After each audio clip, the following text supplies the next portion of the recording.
Food security in Southeast Asia faces many challenges due to climate change. Floods, typhoons, storm surge, rising sea levels, droughts.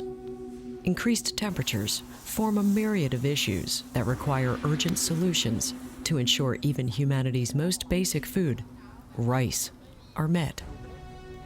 Over 90% of the world's rice is produced in Southeast Asia. Over 4 billion people rely on rice as their major staple food. As a crop, it is acutely sensitive to changes in the climate.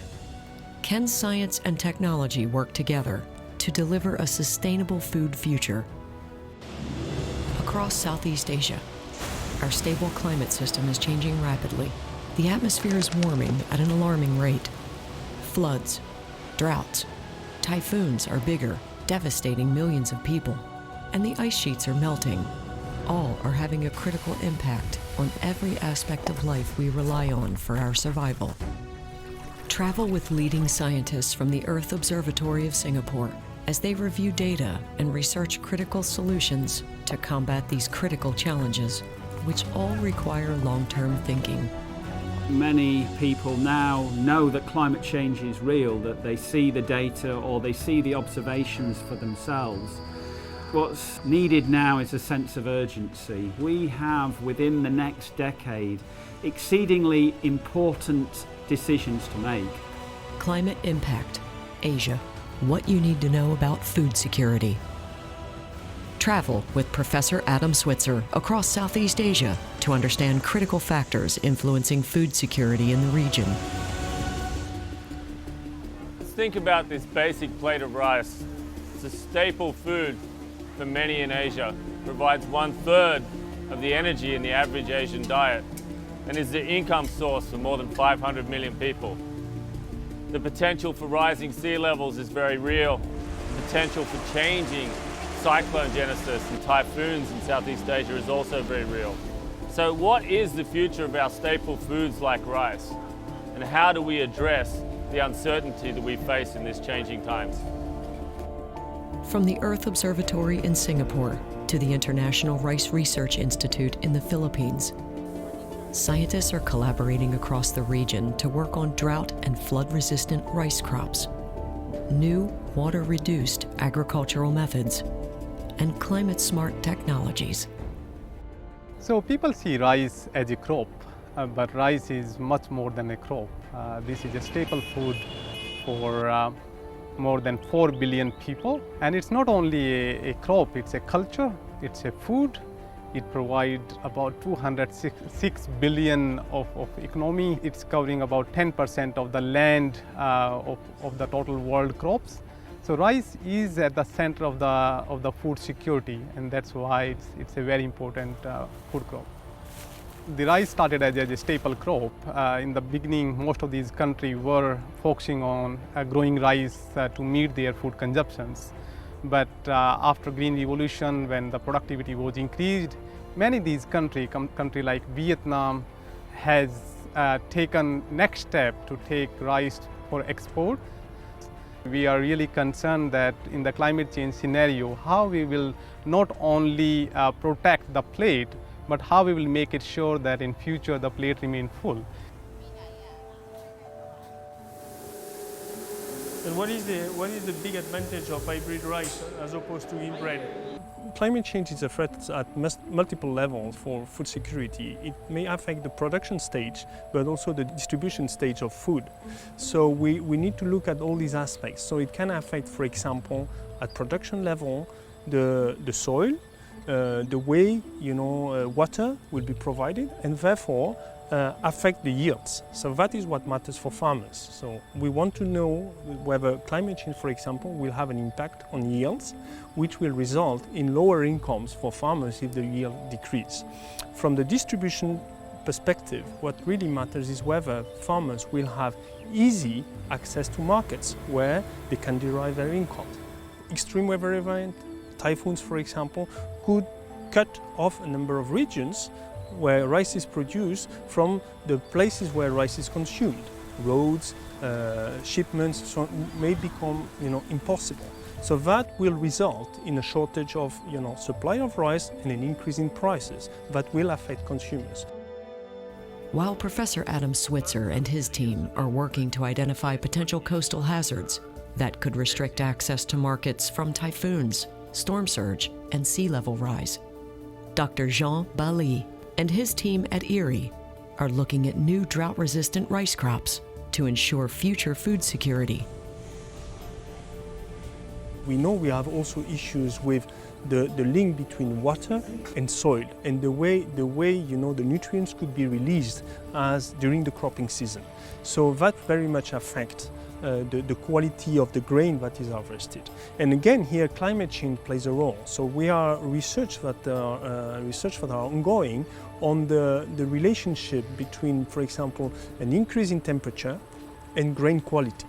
Related to that, we have the issue of the increase in temperature that could lead to sea level rise. 1 meter, and this is a fairly reasonable assumption, would basically wipe out regions where rice is mostly produced.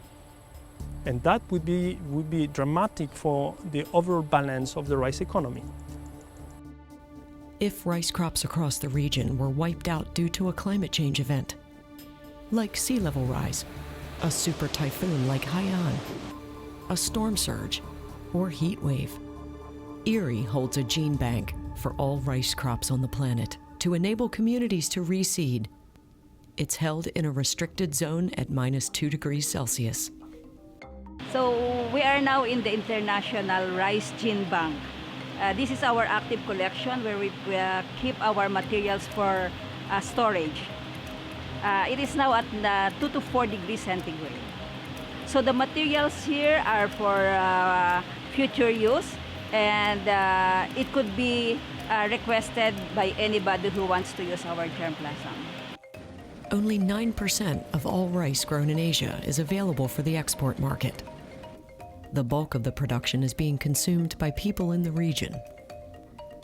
Rice is at the center of food security in Southeast Asia, and Vietnam is becoming a test ground for new innovations in food security for the region. I'm Paul Tang. I'm a professor here at Nanyang Technological University. I've been involved in food security work for the last 30 years in almost every Asian country. In some countries like Vietnam, they are now starting to trial climate-smart villages, where it's a combination of technologies and also a combination of management practices with government policy with technologies. So going to the future, I think there is certainly scope to be optimistic that some of these climate-smart agricultural villages, and that's one way that we can see, hopefully, us mitigating some of the bigger impacts of climate change on food production. The other that's not mentioned very often is, of course, controlled environment farming. And here's where Singapore is a lead.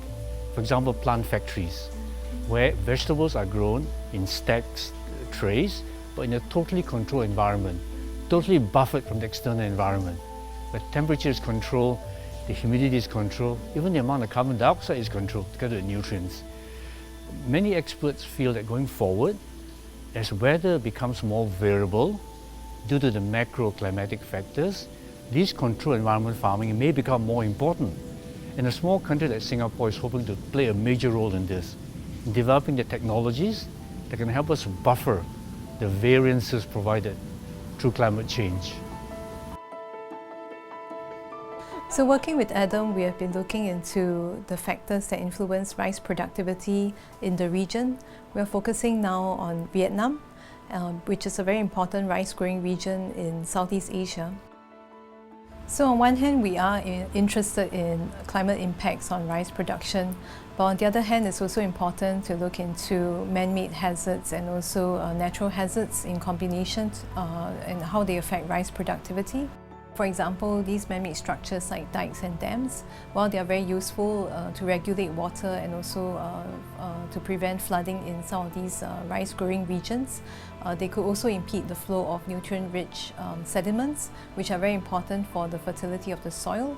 And as a result, farmers would need to rely on chemical fertilizers to be able to improve or maintain the fertility of their soils for agricultural production. And we're doing this for 2 case studies in Vietnam, one in the Red River Delta and another one in the Mekong River Delta.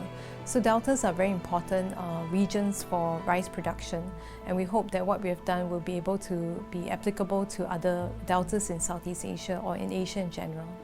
All right, so coming back to this. Climate change is a very real threat to agriculture. It's also a very real threat to the way of life that we have right now. It is a very important issue that I think everyone should pay attention to, especially for corporations and also governments to develop policies at this moment in time and to change the course, the way that the climate is going to unfold in the future.